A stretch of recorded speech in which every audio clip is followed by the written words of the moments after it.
شرعی اور بدعتی وسیلہ۔ سائل کا کہنا ہے، میں وسیلے کے متعلق سوال پوچھنا چاہتا ہوں۔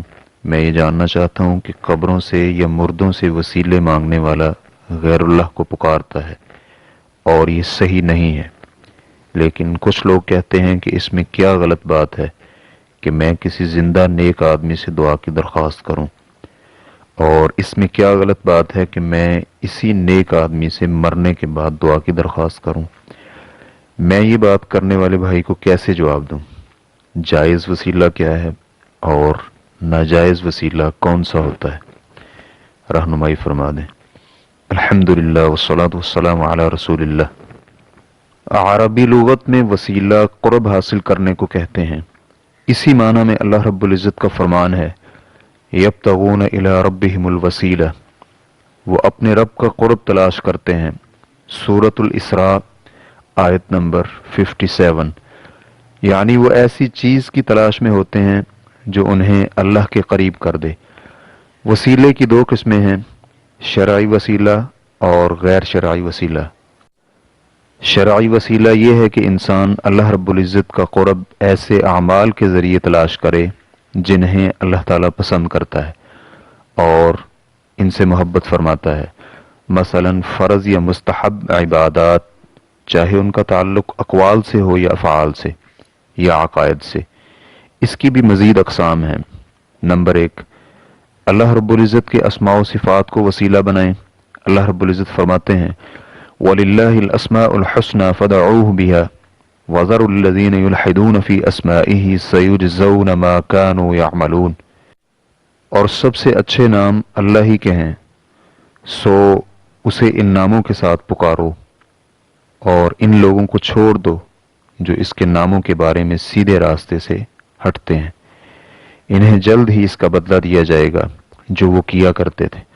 سورۃ الاعراف آیت نمبر 180۔ اسی لیے انسان اللہ رب العزت سے کچھ بھی مانگتے ہوئے اللہ تعالیٰ کا اس چیز سے متعلقہ نام پہلے ذکر کرے۔ مثلا اللہ تعالیٰ سے رحمت مانگنی ہو تو اللہ کا اسم مبارک الرحمن اپنی دعا کے آغاز میں لے۔ اسی طرح مغفرت طلب کرنی ہو تو اللہ تعالیٰ کا اسم مبارک الغفور لے۔ اسی طرح دیگر کسی بھی ضرورت کے مطابق اللہ کا نام ذکر کرے۔ نمبر 2، اللہ رب العزت پر ایمان اور عقیدہ توحید کو وسیلہ بنائیں۔ اللہ تعالیٰ فرماتے ہیں، ربنا آمنا بما انزلت واتبعنا الرسول فاکتبنا مع الشاہدین، اے ہمارے پالنے والے معبود، ہم تیری اتاری ہوئی وحی پر ایمان لائے اور ہم نے تیرے رسول کی اتباع کی، پس ہمارے ان اعمال کے طفیل تو ہمیں گواہوں میں لکھ دے۔ سورہ آل عمران آیت نمبر 53۔ نمبر 3، نیک اعمال کو وسیلہ بنائیں، وہ اس طرح کہ جن اعمال کے متعلق انسان کو اللہ کے ہاں بہت زیادہ امید ہو، ایسے بہترین اور اعلیٰ قسم کے اعمال کا واسطہ دے کر اللہ رب العزت سے مانگیے، مثلا نماز، روزہ، قرآن پاک کی تلاوت، حرام کاموں سے دور رہنا وغیرہ۔ اس بارے میں صحیح بخاری اور صحیح مسلم کی ایک روایت ہے جس میں غار میں داخل ہونے والے 3 لوگوں کا واقعہ ہے کہ جب وہ غار میں داخل ہوئے تو ایک بہت بڑا اور وزنی پتھر غار کے منہ پر آ گرا اور راستہ بند ہو گیا، تو انہوں نے اپنے اپنے اعلیٰ ترین اعمال کے طفیل دعا مانگی تھی۔ اسی قسم میں یہ بھی شامل ہے کہ انسان اللہ رب العزت کے سامنے اپنی محتاجی اور لاچاری بیان کرے، جیسا کہ اللہ رب العزت نے اپنے نبی ایوب علیہ السلام کے بارے میں فرمایا، رب انی مسنی الضر وانت ارحم الراحمین، مجھے بیماری لگ گئی ہے اور تو رحم کرنے والوں سے زیادہ رحم کرنے والا ہے۔ سورۃ الانبیاء آیت نمبر 83۔ انسان اپنی جان پر ڈھائے ہوئے ظلم اور اللہ کے سامنے اپنی مجبوری بھی رکھے، جیسا کہ اللہ رب العزت نے اپنے نبی یونس علیہ السلام کے بارے میں فرمایا، لا الہ الا انت سبحانک انی کنت من الظالمین، تیرے سوا کوئی حقیقی معبود نہیں، تو پاک ہے، ظالموں میں سے تو میں ہی ہوں۔ سورۃ الانبیاء آیت نمبر 87۔ شرعی وسیلے کی اقسام کا حکم الگ الگ ہے، چنانچہ اسماء و صفات اور اللہ تعالیٰ کی وحدانیت کے اقرار کو وسیلہ بنانا واجب ہے، جبکہ نیک اعمال کو وسیلہ بنانا مستحب ہے۔ ممنوع اور بدعتی وسیلہ۔ ممنوع اور بدعتی وسیلہ یہ ہے کہ انسان اللہ رب العزت کا قرب ایسے اعمال کے ذریعے تلاش کرے جنہیں اللہ تعالیٰ پسند نہیں فرماتا اور نہ ہی ان سے محبت کرتا ہے، چاہے ان کا تعلق اقوال سے ہو یا افعال سے یا عقائد سے۔ مثال کے طور پر مردوں یا غیر موجود لوگوں کو پکار کر اللہ رب العزت کا قرب حاصل کرنا یا انہی سے مدد طلب کرنا وغیرہ، تو یہ شرک اکبر ہے۔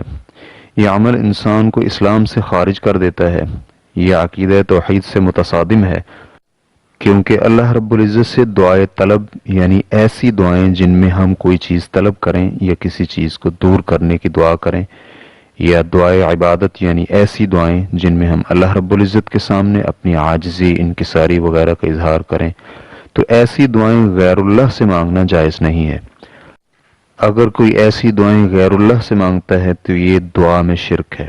اللہ رب العزت فرماتے ہیں وَقَالَ رَبُّكُمُ ادْعُونِي أَسْتَجِبْ لَكُمْ إِنَّ الَّذِينَ يَسْتَكْبِرُونَ عَنْ عِبَادَتِي سَيَدْخُلُونَ جَهَنَّمَ دَاخِرِينَ۔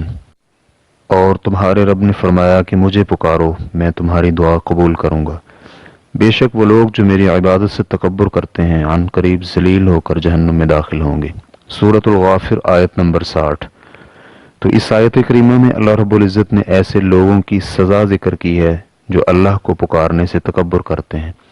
تکبر کی کئی صورتیں ہو سکتی ہیں، مثلا اللہ کی بجائے غیر اللہ کو پکارے یا غیر اللہ کو تو نہ پکارے لیکن خود پسندی تکبر میں مبتلا ہو کر سرے سے دعا مانگنا ہی چھوڑ دے۔ اللہ تعالیٰ فرماتے ہیں ادعوا ربکم تضرعا وخفیہ، تم اپنے رب کو گڑ گڑا کر اور خفیہ طور پر پکارو۔ سورۃ الاعراف آیت نمبر 55۔ اس آیت میں صرف اللہ تعالیٰ کو ہی پکارنے کا اللہ نے حکم دیا ہے۔ ایک مقام پہ اللہ رب العزت نے جہنمی لوگوں کے متعلق فرمایا تاللہ ان کننا لفی ضلال مبین اذ نسویکم برب العالمین، اللہ کی قسم ہم تو یقینی طور پر واضح گمراہی میں تھے جب ہم تم کو رب العالمین کے برابر قرار دیتے تھے۔ سورۃ الشعراء آیت نمبر 97 اور 98۔ تو اس آیت کی روشنی میں کوئی بھی ایسا کام جو غیر اللہ کو اطاعت اور عبادت میں اللہ کے برابر بنا دے وہ اللہ کے ساتھ شرک ہے۔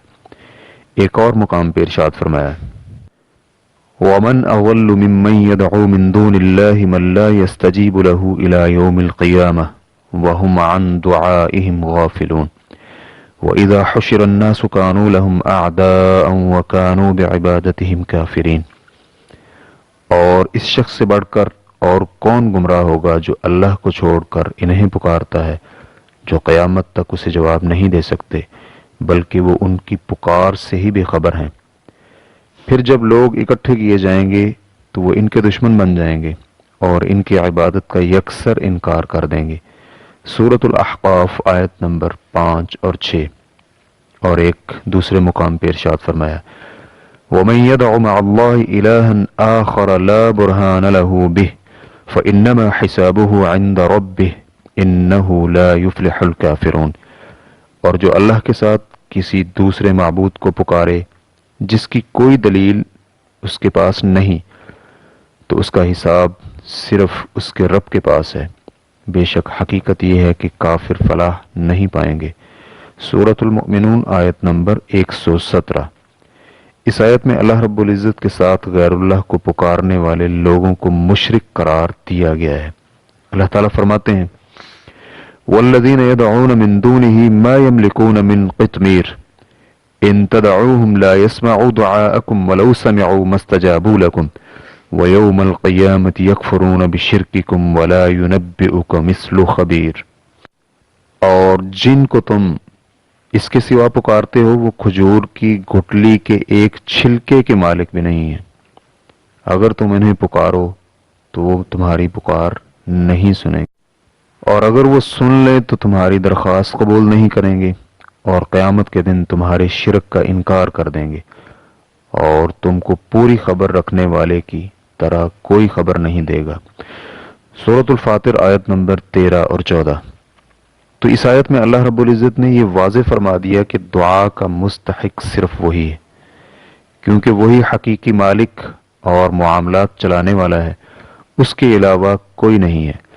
اللہ کے سوا جتنے بھی نام نہاد معبود ہیں ان میں سے کوئی بھی دعاؤں کو نہیں سنتا، چہ جائے کہ وہ انہیں قبول کریں، بلکہ اگر فرض کر لیں کہ وہ دعائیں سنتے ہیں تو وہ اس کو قبول نہیں کر سکتے، کیونکہ وہ کسی قسم کے نفع یا نقصان کے مالک نہیں ہیں، ان میں ایسی کوئی صلاحیت ہی نہیں ہے۔ نبی علیہ الصلاۃ والسلام کی جن عرب مشرکوں کی طرف اسلام کی دعوت دینے کے لیے بعثت ہوئی تھی، ان کا جرم بھی یہی، یعنی دعا میں شرک کرنا تھا، کیونکہ مشرک تنگ حالات میں نہایت اخلاص کے ساتھ صرف اللہ کو ہی پکارتے تھے، لیکن جب انہیں خلاصی مل جاتی تو پھر اللہ کے ساتھ دوسروں کو پکارنے لگتے۔ اللہ تعالیٰ نے انہی مشرکوں کے بارے میں فرمایا، فَإِذَا رَكِبُوا فِي الْفُلْكِ دَعَوُا اللَّهَ مُخْلِصِينَ لَهُ الدِّينَ فَلَمَّا نَجَّاهُمْ إِلَى الْبَرِّ إِذَا هُمْ يُشْرِكُونَ۔ پھر جب وہ کشتی میں سوار ہوتے ہیں تو اللہ کو پکارتے ہیں اس حال میں کہ اسی کے لیے عبادت کو خالص کرنے والے ہوتے ہیں، پھر جب وہ انہیں خشکی کی طرف نجات دے دیتا ہے تو فوری شرک میں مبتلا ہو جاتے ہیں۔ سورۃ العنکبوت آیت نمبر 65۔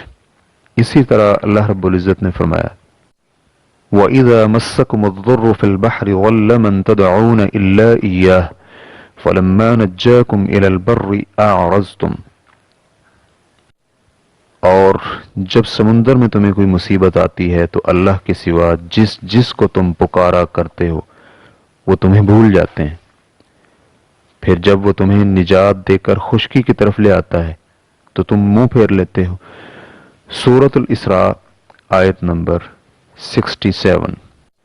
اور ایک مقام پہ ارشاد فرمایا، حتی اذا کنتم فی الفلک وجرین بہم بریح طیبۃ وفرحوا بها جاءتها ريح عاصف وجاءهم الموج من كل مكان وظنوا أنهم أحيط بهم دعوا الله مخلصين له الدين۔ حتیٰ کہ جب تم کشتی میں ہوتے ہو اور وہ کشتیاں باد موافق سے انہیں لے کر چلتی ہیں اور وہ اس سے خوش ہوتے ہیں کہ یکدم ان کشتیوں کو آندھی آن لیتی ہے اور ہر طرف سے موجوں کے تھپیڑے لگنے شروع ہو جاتے ہیں اور انہیں یقین ہو جاتا ہے کہ اب گھیرے میں آ گئے، تو اس وقت عبادت کو اسی کے لیے خالص کرتے ہوئے اللہ سے دعا مانگتے ہیں۔ سورہ یونس آیت نمبر 22۔ دوسری طرف آج کے کچھ لوگوں کا شرک سابقہ مشرکوں کے شرک سے بھی آگے نکل چکا ہے، کیونکہ آج کل کے لوگ تو تنگی میں بھی غیر اللہ سے مدد مانگتے ہیں اور انہی کو پکارتے ہیں۔ لا حول ولا قوت الا باللہ۔ اللہ تعالی ہم سب کو اس سے محفوظ فرمائے۔